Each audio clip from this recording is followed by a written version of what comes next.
తాను పార్టీ మారబోతున్నానంటూ వచ్చిన వార్తలపై అనంతపురం మాజీ ఎమ్మెల్యే వైకుంఠం ప్రభాకర్ చౌదరి తీవ్రంగా స్పందించారు. తాను రాజకీయాల్లో ఉన్నంతకాలం తెలుగుదేశం పార్టీలోనే ఉంటానని, ఒకవేళ రాజకీయాల నుంచి తప్పుకోవాల్సిన పరిస్థితి వస్తే ఆ రోజు అందరికీ చెప్పే నిర్ణయం తీసుకుంటానని స్పష్టం చేశారు. తన కార్యాలయంలో ఆయన మీడియాతో మాట్లాడుతూ పార్టీ అధిష్టానానికి తాను వార్నింగ్ ఇచ్చినట్లు వస్తున్న వార్తల్లో కూడా ఎలాంటి వాస్తవం లేదన్నారు. తనలాంటి వారి వల్ల పార్టీ నడుస్తోందని తాను ఎప్పుడూ చెప్పనని అన్నారు. జాతీయ ప్రధాన కార్యదర్శి పదవి తొలగింపు వెనుక జరిగిన పరిణామాల గురించి వివరించారు. ఇటీవల లోకేష్ పర్యటనకు హాజరు కాకపోవడానికి గల కారణాలను కూడా ఆయన మీడియాకు వెల్లడించారు. తాను వస్తే కొంతమందికి న్యాయం జరగలేదన్న గొడవ ఎక్కడ చేస్తారోనన్న అభిప్రాయంతోనే ఆ సమావేశానికి రాలేదన్నారు. గత కొన్ని రోజులుగా అనంతపురం నగరంలో జరుగుతున్న పరిస్థితుల గురించి ఆవేదన వ్యక్తం చేశారు. ఇప్పటికే కొన్ని అంశాల గురించి పార్టీ అధిష్టానం దృష్టికి తీసుకువెళ్లానని, వారు అన్ని పరిశీలిస్తున్నారని అన్నారు. పార్టీలో కష్టపడ్డ కార్యకర్తకు అండగా ఉండడం నా బాధ్యత అని, దాని నుంచి మాత్రం ఎట్టి పరిస్థితుల్లో తప్పుకోనని తేల్చి చెప్పారు. 2029లో తాను అనంతపురం టికెట్ మాత్రం అడగనని, ఒకవేళ నియోజకవర్గంలో పునర్విభజన జరిగితే మరొక చోట నుంచి పోటీ చేస్తాను తప్ప అనంతపురంలో మాత్రం పోటీ చేయనని స్పష్టం చేశారు. ఇక్కడున్న నేత అంత బలమైన వ్యక్తి అయితే వచ్చే స్థానిక సంస్థల ఎన్నికల్లో 62 డివిజన్లలోనూ గెలిపించుకోవచ్చునని అన్నారు. తాము గడిచిన ఎన్నికల్లో పనిచేయలేదన్న అహంకారపూరితమైన మాటలు మాట్లాడితే సహించేది ఉండదని హెచ్చరించారు. నగరంలో జరుగుతున్న భూ కబ్జాలు, ఇతర దౌర్జన్యాల మీద తన వంతుగా స్పందిస్తున్నానని, ఇక్కడ ఉన్నవారు కూడా అంతా దీని గురించి మాట్లాడాల్సిన అవసరం ఉందని అన్నారు. పార్టీ పరంగా వీటిని ఎదుర్కోవడం ఇబ్బంది అయితే ప్రజల పక్షాన ఉండడానికి తాను ఎలాంటి నిర్ణయం తీసుకుంటానని తేల్చి చెప్పారు. జాతీయ ప్రధాన కార్యదర్శిగా తొలగించారని, ఎందుకంటే దీంట్లో ఉదయం నుంచి నాకు ఫోన్లు వస్తున్నాయి, వివిధ జిల్లాల నుంచి కార్యకర్తలు కూడా అడుగుతున్నారు కాబట్టి వివరణ ఇవ్వాల్సిన బాధ్యత నా మీద ఉంది. దాంట్లో జాతీయ ప్రధాన కార్యదర్శిగా తొలగించిన దాంట్లో 100% అది కరెక్టే, దాన్ని నేను కూడా ఏకీభవిస్తున్నా. ఎందుకు అనంటే ఆయన ఒక మాట ఇచ్చాడు, నేను నిన్ను తప్పకుండా పార్టీ గుర్తిస్తాం, శాసనమండలి సభ్యుడిగాను లేదా రాజ్యసభను ఏదో ఒకటి చట్టసభలోకి నేను తీసుకుపోతానటువంటిది భరోసా ఇచ్చింది మాత్రం వాస్తవమే. అదే విషయాన్ని వచ్చి నేను ఆ రోజు నియోజకవర్గంలో కార్యకర్తలందరూ కూడా చెప్పా, ఈ అవకాశం మనకి ఇస్తామన్నాడు, మీరు అందరూ కూడా పని చేయండి, దాంట్లో ఏమాత్రం మీరు అనుమానం పెట్టుకోవద్దండి, ఎందుకంటే తెలుగుదేశం పార్టీ ప్రభుత్వం రావాల్సిన ఆవశ్యకత ఏర్పడింది, తప్పకుండా చంద్రబాబు నాయుడు గారు ముఖ్యమంత్రి కావాలా, 5 సంవత్సరాలు మీరు కార్యకర్తలుగా పనిచేశారు, ఇందులో భాగంగా ఆ రోజు పార్టీ అధ్యక్షుడు జిల్లా తీసుకుంటావో రకరకాలు అడిగితే లేదు నాకేం అవసరం లేదు మీకోసం పని చేస్తానని చెప్పాను. ఆయనే నేను అడగకుండానే జాతీయ ప్రధాన కార్యదర్శిగా చంద్రబాబు నాయుడు గారు ప్రకటించారు. తర్వాత ఎన్నికలు వచ్చాయి, ఎన్నికల్లో నా వంతు పాత్ర ఏం చేశానో అందరికీ కూడా తెలుసు. జాతీయ ప్రధాన కార్యదర్శిగా నా మొత్తం కాలాన్ని అక్కడ పార్టీ కార్యాలయంలో వినియోగించలేని పరిస్థితుల్లో నేనున్నందున, ఎందుకంటే నాకు ఆ బాధ్యతలు పూర్తిగా నేను స్వీకరించి పనిచేయలేని పరిస్థితుల్లో మరి సామాజిక సమతుల్యంలో కిలార్ రాజేష్ గారిని తెచ్చి వేసినట్ల కనపడింది. నాకు దానివల్ల ఎలాంటి బాధ లేదు, ఎలాంటి వేరే ఆలోచన కూడా లేదని చెప్పి మనం చేస్తున్నాను, ఎందుకంటే నేను పూర్తిగా సమర్థవంతంగా దాన్ని నిర్వహించేటువంటి పరిస్థితులు లేని సందర్భం ఉంది కాబట్టి. తర్వాత నారా లోకేష్ గారు కార్యక్రమానికి హాజరు కాలేదు, 100% కరెక్టే, నాకు వ్యక్తిగత కారణాల వల్ల పోలేకపోయిండొచ్చు. అదేవిధంగా నేను 5 సంవత్సరాలు కష్టపడి కార్యకర్తల్ని మా ఇంట పెట్టుకున్నాం. 90% మంది కార్యకర్తలు మరి బాధలతో ఉన్నటువంటి వ్యక్తులు, ఒక 10% మరి అధికార పార్టీలో ఈరోజు కొనసాగుతూ ఎన్నికల తర్వాత వచ్చినటువంటి వాళ్ళు కొంతమంది, వీరి మధ్య ఉన్నటువంటి వ్యత్యాసం ఉంది. నేను ఆ కార్యక్రమానికి వెళ్ళి ఏదైనా మాకు స్టోర్ లీడర్షిప్ లేదో లేకపోతే మాకు ఏదో ఇబ్బందులు పెట్టారని చెప్తే ఆ సభలో అంతరాయం కలగకూడదు, అదేవిధంగా సాఫీగా జరగాలనేటువంటి అభిప్రాయంతోనూ ఆ రోజు సమన్వయకర్త ఒంగోలు నుంచి వచ్చినటువంటి ఆ రోజు సత్య, మన దామచర్ల సత్య ఫోన్ చేసి అన్నా మీరంతా కోఆపరేట్ చేయాలా ఇది దీనివల్ల అంటే, అందుకనే నేను ఆ కార్యక్రమానికి గైర్హాజరయ్యాను. గౌరవం ఉంటే పోదాం, గౌరవం లేని చోట ఎక్కడికి పోకూడదు అనేటువంటి భావంతో పూర్తిగా జీర్ణించుకున్న వ్యక్తిగా ఒక నిర్ణయం తీసుకున్నా, అందుకని అక్కడ పోలేకపోయాను. కార్యకర్తలు ఉన్నటువంటి అసంతృప్తి, అదేవిధంగా వివిధ రకాలుగా మా కేసులు పెట్టారు మా మీద, రకరకాల బాధల్లో ఉన్నటువంటి వ్యక్తులకి నేను అక్కడ వెళితే ఊరట కలిగించాలా లేదా సర్ది చెప్పే పరిస్థితి కలపాలా, ఆ పరిస్థితులు కూడా ఎందుకు తెచ్చుకోవాలని చెప్పి మౌనంగా ఉండడం వాస్తవమే, దీంట్లో ఎలాంటి అనుమానం లేదు. నేను బ్రతికున్నంత కాలం నేను ఒకటే మనవి చేస్తున్నా, ప్రజా జీవితం నుంచి పారిపోయేటువంటి మనిషిని కాదు.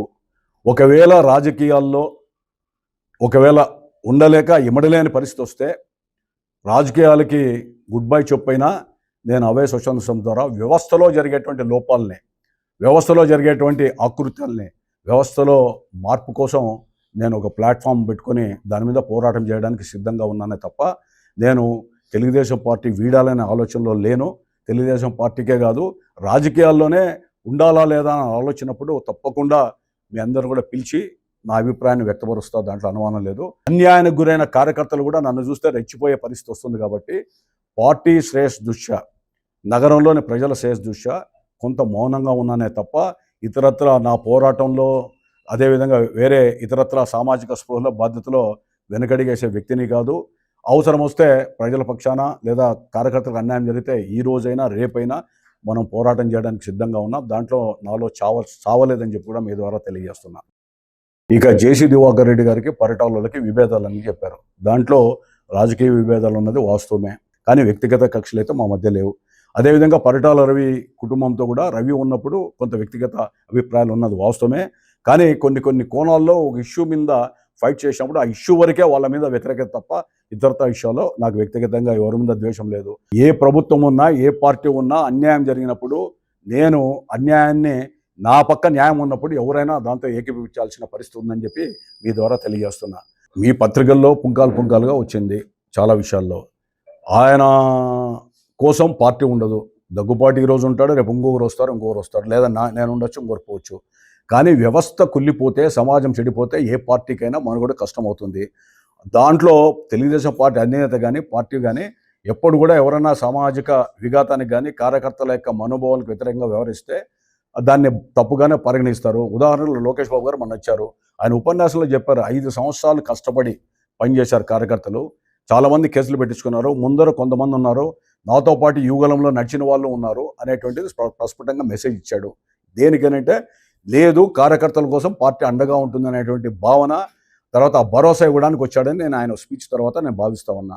టౌన్లో భూ కబ్జాలు కొన్ని నా దృష్టికి వచ్చాయి, నేను పార్టీ దృష్టికి ఇచ్చాను. రేపు భవిష్యత్తులో కూడా 2-3 రోజులు కలెక్టర్ గారిని కలిసి లేదా లీగల్గా కూడా రిట్లేమని చెప్పి ఫైట్ చేయమని చెప్తా. ఎందుకంటే ఎవరైనా ఈ ఊర్లో పుట్టి పెరిగా, నేను ఈ ఊరి మీద నాకు బాధ్యత ఉంది.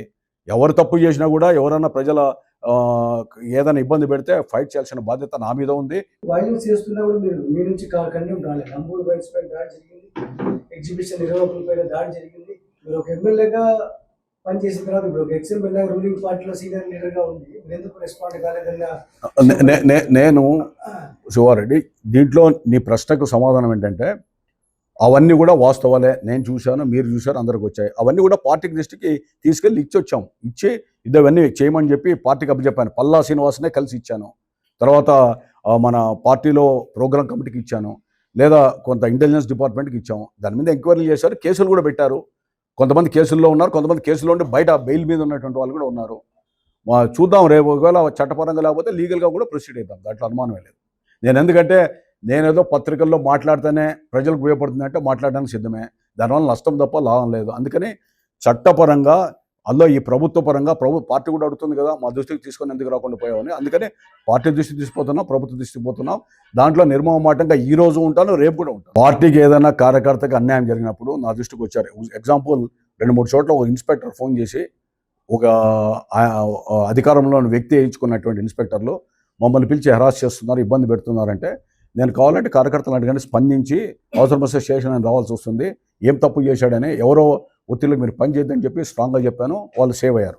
అట్లా ఎవరో 1-2 ఇన్స్పెక్టర్లు అతిగా ప్రవర్తించి స్వామి భక్తి చేసి, లేదా 4 డబ్బులు కొట్టుకుందాం అనేటువంటి భావంతో వచ్చిన వాళ్ళంతా కూడా చట్టపరంగా ప్రభుత్వం యాక్షన్ తీసుకుంటా ఉంది. దాంట్లో ఎవడైతే తప్పు చేశాడో వాళ్ళు తప్పకుండా శిక్షకు అర్హులే. ఆ విధంగా ప్రభుత్వం కూడా, ఈవెన్ ఎస్పీ గారు, డిఐజీ గారు కూడా కొంత స్ట్రిక్ట్గానే చూస్తూ ఉన్నారు.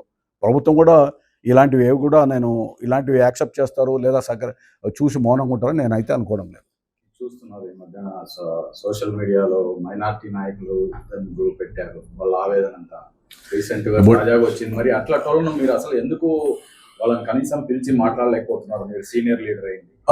ఇప్పుడు సైఫుద్దీన్ అనే వ్యక్తి 5 సంవత్సరాలు పార్టీకి పనిచేశాడు, దాంట్లో అనుమానం లేదు. నా దగ్గర రావడం లేదు అబ్బాయి. 2 సంవత్సరాల నుంచి నేను మీ దరిదాపుల్లో లేడు, ఆయన దగ్గర ఉన్నాడు. ఒకవేళ తనకు అన్యాయం జరిగిందని చెప్పి వీడియోలో పెట్టి ఏడ్చాడు. తర్వాత నేను కూడా వ్యక్తిగతంగా అయితే ఫోన్ చేశా. అదేవిధంగా నబీ రసులని రాజీవ్ కళలో సర్పంచ్ కంటెస్ట్ చేశాడు.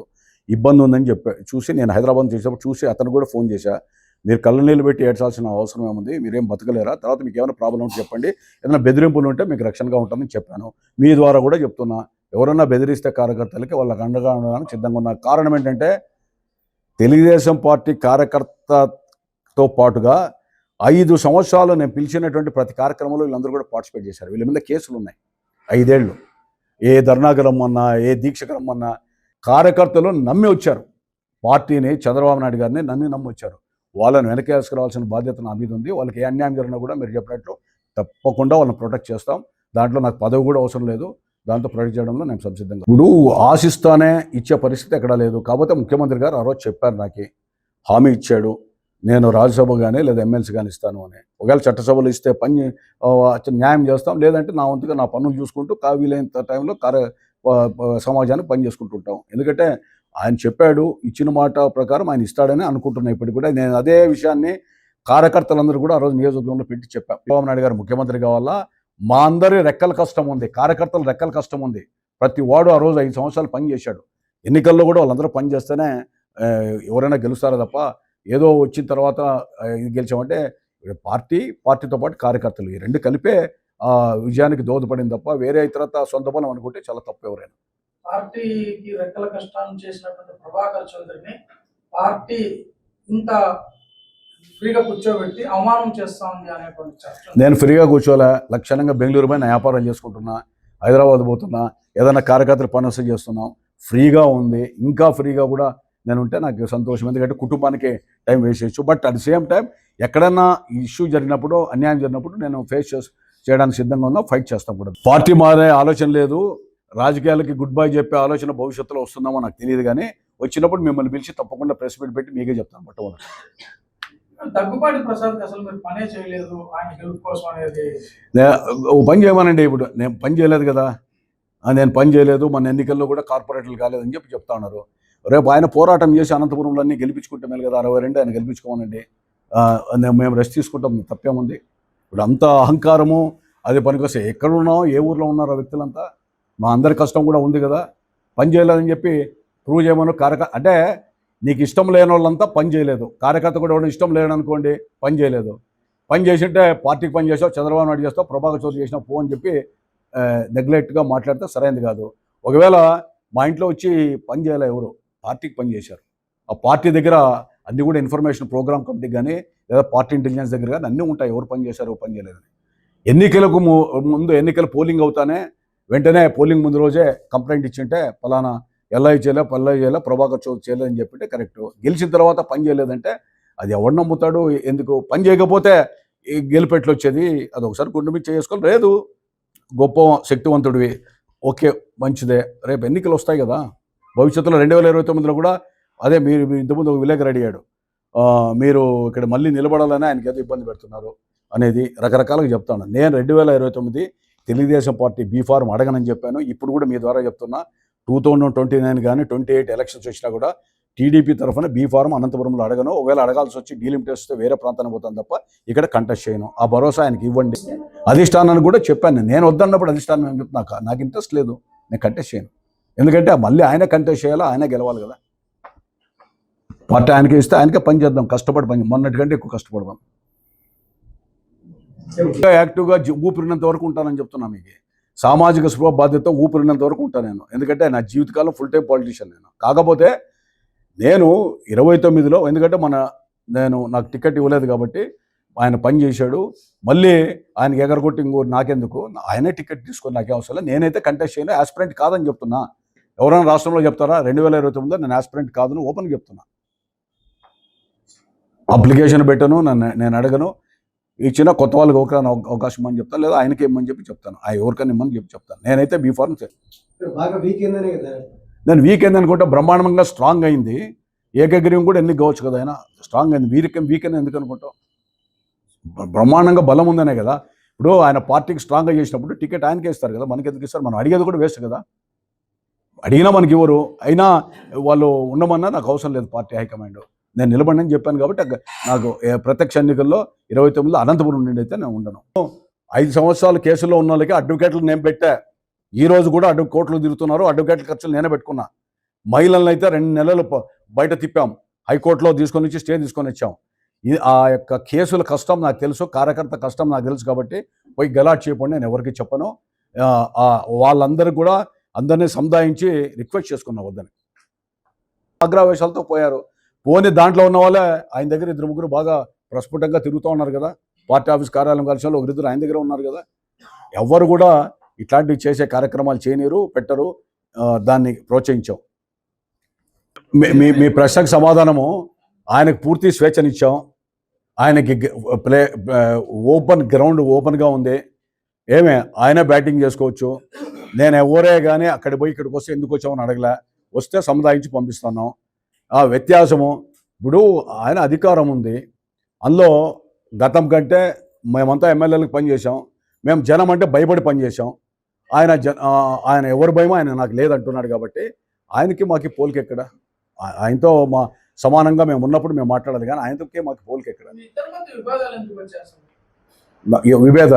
విభేదాలు ఎందుకు వచ్చాయి? దూరం ఎందుకు? నీ నోరు, నీ వ్యవహార శైలి,